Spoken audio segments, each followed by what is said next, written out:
ఇక బండారు వంశీ గారు టీడీపీ అధికార ప్రతినిధి కూడా మనతో పాటుగా లైవ్లోకి అందుబాటులోకి వచ్చారు.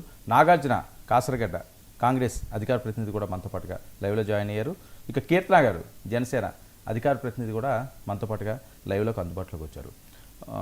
ముందుగా నాగార్జున గారు, సార్ ఏంటి ఉండవల్లి గారు, ఆయనకేవో ఉంటాయి, గతంలో కూడా వాళ్ళకి మద్దతు ఇచ్చారు కాబట్టి ఆ రకంగానే మద్దతు ఇచ్చారేమో, దానికి ఉండవల్లి గారికి ఏంటి ఇప్పుడు ఈయన కాంగ్రెస్లో ఉన్నారా? ఇప్పుడైతే కాంగ్రెస్ లేరు సార్. ఆయన పార్టీలకి అతీతంగా దూరం ఉన్నారు. ఎందుకంటే మీరు చూస్తే సెంటర్లో కాంగ్రెస్ పరిస్థితి ఎలా ఉందో మీరు చూశారు. ఆంధ్రప్రదేశ్ రాష్ట్రంలో కూడా అంతంత మాత్రంగానే కాంగ్రెస్ పరిస్థితి ఉంది. కాబట్టి గత 10 సంవత్సరాలు స్టేట్లో కానీ సెంటర్లో కానీ మా కాంగ్రెస్ పార్టీ అధికారంలో ఉన్నప్పుడు ఆయన హ్యాపీగా రాజశేఖర రెడ్డి గారికి అత్యంత సన్నిధిగా ఉన్నారు. ఆటోమేటిక్గా ఢిల్లీ ఎవరైతే ఉన్నారో వాళ్ళకి తెలుగు హిందీ చెప్తుంటే తెలుగులో అనువాదంగా పనిచేశారు. ఆటోమేటిక్గా ఎంపీ ఇస్తే ఎంపీ పదవులన్నీ అనుభవించారు. కష్టకాలంలో ఉన్నప్పుడు పార్టీని వదిలేసి వెళ్ళిన వ్యక్తుల్లో ఉండవల్లి గారు ఒకళ్ళు. ఎందుకు ఈ మాట అంటున్నానంటే, ఉండవల్లి గారు నిజంగా మేధావులు. అలాంటి మేధావులు డెఫినెట్గా మన రాష్ట్రానికి అవసరం. అలాంటి సేవలు అందించాలి. ఆటోమేటిక్గా కాంగ్రెస్ పార్టీ ఆయన గుర్తించి ఆయన మంచి పోస్ట్ ఇచ్చింది కాబట్టి కష్టకాలంలో ఉండి పార్టీకి నిలబడి అండదండగా ఉండి తన రుణం తీర్చుకుంటే, పార్టీ రుణం తీర్చుకుంటే ఇంకొంచెం గౌరవిస్తే బాగుంది సార్. ఇప్పుడు ఆయన అన్న దాంట్లో కూడా కొన్ని వాస్తవాలు మనం గమనించాలి. ఎందుకంటే అవుననుకున్నా కాదనుకున్నా ఎన్డీఏ జగన్మోహన్ రెడ్డిని అంతంత దారుణంగా ఇచ్చేస్తా ఓడించినప్పుడు అంత ఇదిగా ఉన్నప్పుడు మీరు రాష్ట్రంలో వచ్చేసి నారా చంద్రబాబు నాయుడు గారు కానీ పవన్ కళ్యాణ్ గారిని ఒంటి కాలుతో లేస్తున్నప్పుడు వాళ్ళిద్దరి సపోర్టుతో నిలబడిన ఎన్డీఏ అభ్యర్థికి మీరు ఎలా సపోర్ట్ చేస్తారు అన్న విధంగా ఈరోజు ఉండవల్లి అరుణ్ కుమార్ గారు మాట్లాడడం జరిగింది. అంటే ఉండవల్లి అరుణ్ కుమార్ గారు మాట్లాడిన వాటిలో వాస్తవం ఉంది. ప్లస్ ఆయన అంతా కూడా ఏం చెప్పారంటే, ఎందుకు జగన్మోహన్ రెడ్డి గారు ఇలా మాట్లాడారు, ఎందుకు మాట్లాడారు నాకు ఇంకా అర్థం కావట్లేదని ఉండవల్లి గారు చెప్పడం జరిగింది. ఉండవల్లి గారు సీనియర్ కాబట్టి ఆయనకి అర్థం కాకపోవడం లేదు, ఆయనకి క్లారిటీగా తెలుసు.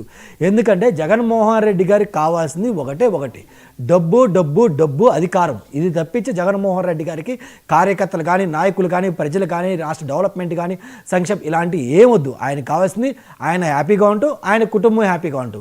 కుటుంబం అంటే భార్య పిల్లలు, అద్దెపించి ఇంకొకరు ఎవరు కాదు కుటుంబం అంటే. వీళ్ళు మాత్రమే హ్యాపీగా ఉంటే చాలు, ఇంకెవరు ఎటుపోయినా నాకెందుకు అన్న విధిగా ఈరోజు ఆయన ఎన్డీఏకి సపోర్ట్ చేయడం జరుగుతుంది. మీకు గుర్తుందో లేదు వర్మ గారు, తెలుగుదేశం పార్టీ గవర్నమెంట్ వచ్చిన తర్వాత ఐ థింక్ నెలన్నర తర్వాత రాష్ట్రంలో రెడ్ బుక్ పరిపాలన జరుగుతుంది. చాలామంది మహిళలు ఇదవుతున్నారు, లేదంటే చాలామంది కార్యకర్తల మీద నాయకుల మీద తెలుగుదేశం పార్టీ కానీ జనసేన పార్టీ కానీ గొడ్డలతో కానీ ఇంకో విధంగా కానీ ఎన్డీఏ సోదరులు ఎవరైతే ఉన్నారో మా మీద దాడులు చేస్తున్నారు, మా కార్యకర్తలకు ఇబ్బంది అవుతున్నారని చెప్పి ఢిల్లీలో ఆయన బహిరంగ ఒక సభ పెట్టడం జరిగింది. దానికోసం 100 మంది నాయకుల దగ్గరికి వెళ్ళారు. కొంతమంది ఆయన నమ్మి వచ్చారు, కొంతమంది నమ్మి రాల. ఈరోజు కార్యకర్తలు ప్రతి ఒక్కరు అడుగుతున్నారు, ఏమన్నా జగనన్న నువ్వు సింగిల్గా వస్తాను, మరి సింగిల్గా నువ్వు ఒక అభ్యర్థికి ఎన్డీఏకి నిలబట్టవచ్చు కదా, లేదంటే పక్కన బీఆర్ఎస్ ఉంది కదా, బీఆర్ఎస్ కూడా మీ ఫ్రెండే కదా, మరి వాళ్ళు కానీ ఇంకో పార్టీ కలిపి మీరు ఇండియా కుటుంబం అవసరంలా ఎన్డీఏ కుటుంబం అవసరంలా, మీరు అందరు కలిసి ఇంకో 4th ఫ్రెండ్ 3rd ఫ్రెండ్ పెట్టి ఆ ఫ్రెండ్లో ఉన్న అభ్యర్థికి మీరు సపోర్ట్ చేయొచ్చు కదా.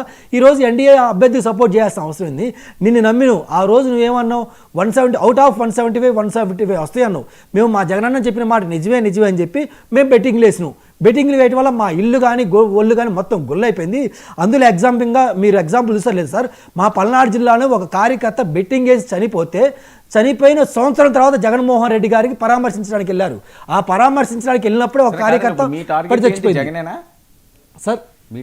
మా టార్గెట్ కూటమితో పాటు జగన్ సార్, మా టార్గెట్ కూటమితో పాటు జగన్, మా టార్గెట్ కాదు సార్. ఇప్పుడు వైఎస్ఆర్సీపీ కార్యకర్తల టార్గెట్ కూడా జగన్మోహన్ రెడ్డి గారు అయ్యారు.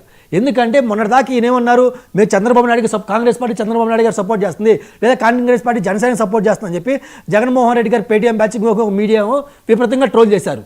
ఈ రోజు ప్రజలకు అర్థమైంది, కాంగ్రెస్ పార్టీ జగన్మోహన్ రెడ్డి గారు కాంగ్రెస్ పార్టీ నారా చంద్రబాబు నాయుడు గారికో లేదా జనసేనకో సపోర్ట్ చేయట్లేదు స్వామి.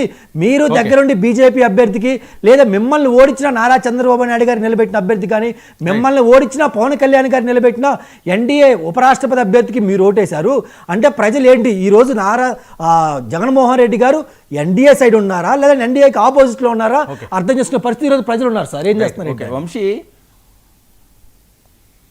మీరు ఎప్పటికీ మర్చిపోలేంది, ఈరోజు 2 ఏళ్ళు పూర్తయింది. సో ఆనాటి అంశాలు ఇప్పుడు పరిస్థితి కంపేర్ చేస్తే ఏం చేస్తారు సార్? మీకు నాగార్జున గారికి, కీర్తన గారికి, జ్వాలాపురం శ్రీకాంత్ గారికి, 99 టీవీ ప్రేక్షకులందరికీ కూడా గుడ్ ఈవినింగ్.